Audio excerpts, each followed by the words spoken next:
I raced to the hospital after receiving a frantic call about Colby's car accident, my mind reeling with worry. When I arrived, the doctor's puzzled expression caught me off guard. We just explained the situation to his wife. What wife? I blurted out, momentarily forgetting my concern for Colby. Who else could he have spoken to if not me, his wife? Confusion gripped me, freezing me in place. My name is Cassie, a 32-year-old office worker. Colby, my 35-year-old husband, and I met through friends and built a life together. Though we hadn't yet had children, we filled our days with cherished moments, exploring new places and dining out on weekends. 3 years into our marriage, things took a turn. Colby's job, which had always involved frequent travel, intensified even further, spilling into weekends. With each passing day he was away, he grew more distant. One evening over dinner, I decided to confront him. You're always working. Can't you pitch in more around the house? We used to share chores when we both worked, but lately it feels like it's all on me. Watch your tone. I work hard, you know. Colby snapped, throwing his fork down angrily. I was stunned into silence as he stormed off to bed.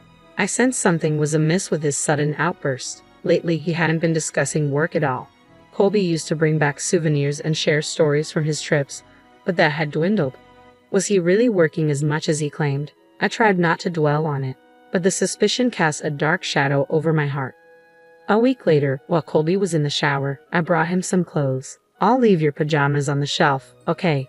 As I turned to leave, I noticed his phone on the shelf. Growing more suspicious, I found myself carrying his phone to the living room. I'll put it back before he finishes showering, I assured myself. Quickly, I checked his emails, WhatsApp messages, and photos, but found no signs of infidelity. Relief washed over me, yet guilt gnawed at my conscience. You went through my phone, didn't you? Colby's voice startled me, leaving me speechless. After checking it in the living room, you should have returned it to where you found it. I have tracking enabled. It was used while I was in the shower. It had to be you. I'm sorry. Your behavior has been so strange lately, I couldn't help but wonder. I confess, my apology sincere yet remorseful. Besides, when I checked the contents of my phone, I felt a little anxious. Did you find anything? Nothing at all. I'm just focused on my work. It hurts to be suspected like this. I'm truly sorry, but I can't continue living like this. Let's get a divorce. His sudden declaration stunned me. I'm sorry for looking at your phone without permission, but I'm struggling to understand why you're suddenly talking about divorce. Can we talk about this? If you show sincerity, maybe I'll reconsider, I pleaded, hoping for a heartfelt response from Colby. He smirked, waiting for my reaction. From now on, you'll handle all the cleaning, cooking, and laundry. Basically, you'll become the housekeeper. His demand was unfair, considering my mistake. However, I couldn't agree to it. I've already apologized. Words aren't enough. Show me through your actions, or do you really want a divorce? Fine, I understand. Reluctantly, I agreed to Colby's terms for now, hoping he would eventually forgive me. It had been a month since then. The next day, as I packed for Colby's business trip, he left all the preparations to me while engrossed in his work on the phone. Hey, have you reconsidered the divorce? Yeah, I'll think about it after this trip, Colby responded casually. Lately, I had been shouldering all the chores and handling the bills at his request. It was taking a toll on me, leaving me stressed and exhausted. His words brought a wave of relief. I wish we could go back to taking trips together, I murmured to myself as I packed his luggage. But that Sunday afternoon, when Colby was due back from his trip, everything changed suddenly. The phone rang, and it was the hospital on the line. Are you a relative of Colby? Yes, I am. What happened?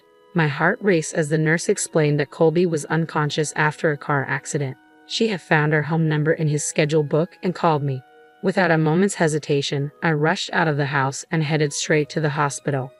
Please let him be okay, I prayed silently as I arrived at the hospital and was directed to a conference room. How is my husband? I asked anxiously as I entered, confusion clouding my thoughts and making my heartbeat thunder in my ears. We just briefed his wife on the situation, the doctor replied, casting me a puzzled look. What? I exclaimed in shock at the doctor's unexpected revelation. What are you saying? The doctor explained that Colby was in the car with another woman during the accident. Both were unconscious. Yes, I'm so sorry, I admitted, finally convinced by the evidence she showed me. As she opened up, she introduced herself as Effie, revealing she worked for one of Colby's client companies. He had deceived her into believing he was single, and they had been in a relationship for a year. They were even planning to marry soon and had purchased a condo together. He bought a condo. Yes, we picked it out together. He said he would take care of everything. The shock hit me hard. He must have been using the money I contributed to our household expenses for that condo. I had told the doctor I was his wife because I had no idea he was already married. I'm truly sorry. Effie apologized, her voice filled with sincerity and tears threatening to fall. Initially, I had wanted to confront and blame his mistress, but now I felt more pity than anger towards her. She, too, had fallen victim to Colby's deceit. Please don't blame yourself. You were deceived by him just like I was. Instead, I have a favor to ask. I proposed to Effie, who regarded me with uncertainty. What do you say we team up to get back at Colby? Her expression shifted to confusion at my unexpected suggestion. I don't want anything to do with a liar like Colby anymore. Effie cautiously agreed to my proposal. I'm sure she feels some anger towards him too. I can't let this go unanswered. With that settled, we exchanged grins and shook hands, plotting our revenge. Starting the next day, I continued to care for Colby as if nothing had changed. Effie also visited him discreetly when I wasn't around, ensuring he remained oblivious. Throughout it all, Colby continued to treat me poorly. Finally, the day of his discharge arrived, and I drove him home. Drive more carefully. I'm injured, you know, he remarked casually from the passenger seat. You're so useless, Colby sighed loudly, his attention already drifting to his phone, likely texting Effie. He seemed so carefree, unaware of everything. I couldn't help but smirk as I accelerated the car. Upon arriving home, I pressed the doorbell. Colby smirked. No one's home, you know. But today was different. Welcome home, Effie greeted him as she opened the door. What? Why? Colby looked bewildered as Effie ushered him into the living room. Even after he sat down, he remained speechless. What's going on? Colby finally managed to ask. We met the day you were hospitalized. We've become good friends, I explained calmly. What are you two planning? His suspicion was palpable. We're not planning anything sinister. We just want to discuss the future, I clarified as Effie and I sat facing Colby, who started to lose his composure. What's going on? You've been having an affair, haven't you?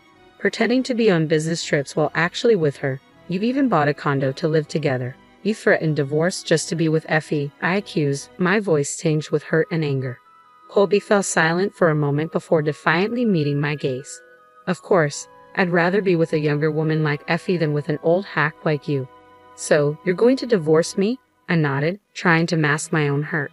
We were planning to get married soon, so it all works out, right, Effie? Colby smiled at her, but she remained expressionless.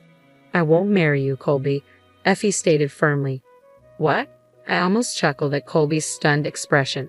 You lied to Effie about being single, and now you think you can marry her.